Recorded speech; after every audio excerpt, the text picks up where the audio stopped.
আপনারা যে যেখান থেকে ভিডিওটা দেখছেন সকলকে জানাই অভিনন্দন শুভেচ্ছা। আমরা চলে আসছি এই যে গরমের শরবত খেতে, গরমে তৃষ্ণা মিটাতে আপনারা চলে আসছি মিঠুনদার দোকানে। এই সেই আমাদের মিঠুনদা।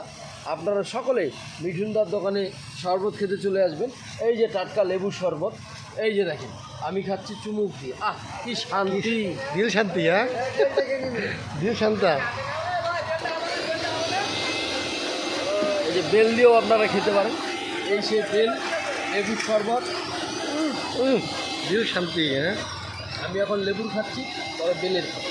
আপনারা সকলেই চলে আসবেন মিঠুনদার দোকানে। 10টা খেলে একটা ফ্রি। 10 টাকা কটা ফ্রি? একটা ফ্রি। ঠিকানাটা বলে দাও। ঠিকানাটা স্কুলের সেটা ফুলের দোকানের পাশে। ফুলের দোকানের পাশে। ফুলের দোকানের পাশে আসলে পাই যাবেন মিঠুনদাকে। আর ফুল কেনার জন্য আমন্ত্রণ রইল আপনাদের। ধন্যবাদ।